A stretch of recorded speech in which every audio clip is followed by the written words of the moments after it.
ज्ञान गंगा क्लासेस में आप सभी का स्वागत है मेरे प्यारे साथियों। मेरा नाम रजनीश सक्सेना। मैं लेकर आया हुआ हूँ एसएससी जीडी के इम्पोर्टेंट मैथ के क्वेश्चंस। पहला क्वेश्चन आपका ये है, लिखा हुआ है किसी धनराशि को a, b और c के बीच 5:7 और 11 के अनुपात में बांटा जाना है।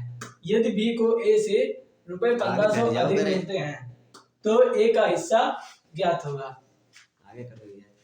एक का हिस्सा क्या होना चाहिए, तो निकाल लेते हैं ए का हिस्सा, यानी कि बी का हिस्सा, बी का हिस्सा ज्ञात करना है। तो पहले लिखेंगे ए, बी और सी।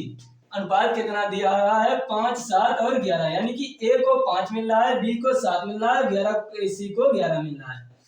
अब देखते हैं, इन्होंने कहा है यदि बी को ए से 1500 मिलता है, हम देख लेते हैं और ए और बी में संबंध। ए को बी से कितने रुपए अधिक मिल रहे हैं, 2 रुपए।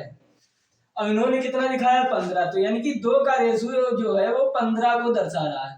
एक का हो जाएगा 750 और बी का हिस्सा ज्ञात जब हम करेंगे, बी का हिस्सा, बी इन्होंने 7 बताया है तो 7 गुणे 750 कर देंगे, तो बी बराबर हमारा आंसर आ जाएगा 5250।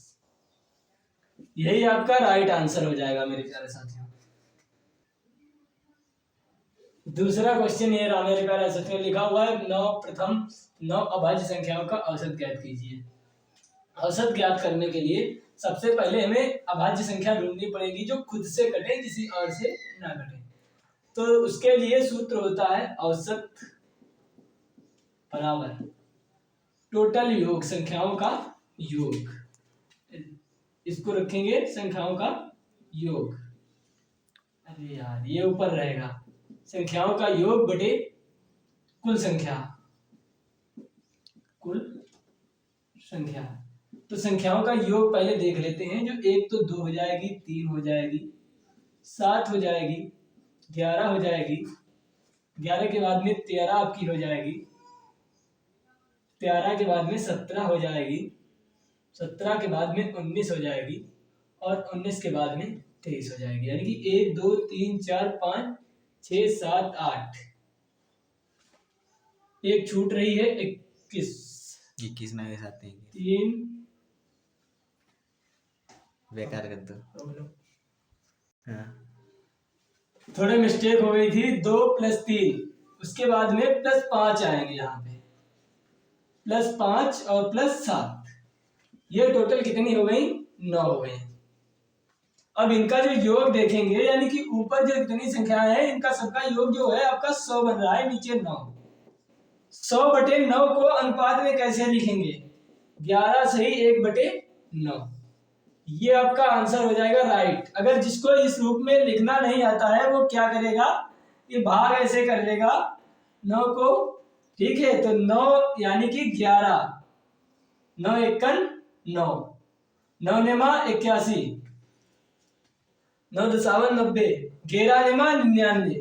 आपका 11 नेमा हो जाएगा 99 और 99 एक बचेगा और इसको लिखा जाता है, ये वाली संख्या आपकी सामने रहेगी, ये वाली ऊपर पहुंच जाएगी जो एक बची हुई है, और ये 9 आपका नीचे हो जाएगा। देखो वही लिख गया है, ऐसे ही आपको लिखना है। ये आपका राइट आंसर हो गया।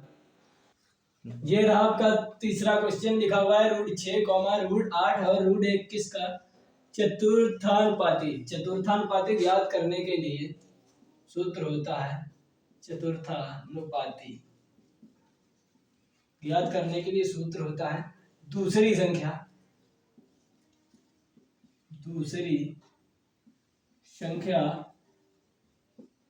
गुणे में तीसरी संख्या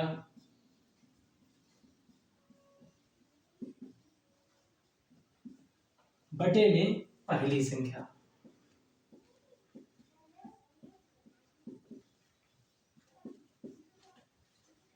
चलो भाई, दूसरी संख्या यानी कि आपकी √8 है, गुणे तीसरी संख्या आपकी √21 है और आपकी पहली संख्या √6 है।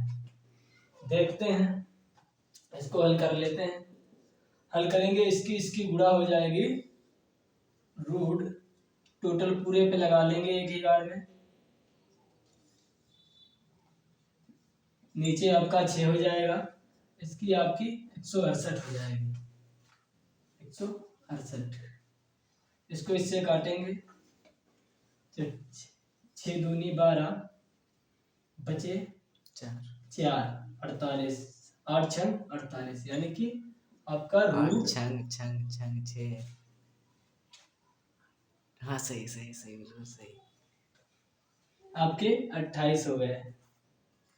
रूट 28, रूट 28 को हम क्या लिख सकते हैं? 2 दूना 4। देख लेते हैं रूट 28 को कैसे लिखा जाता है। काटेंगे,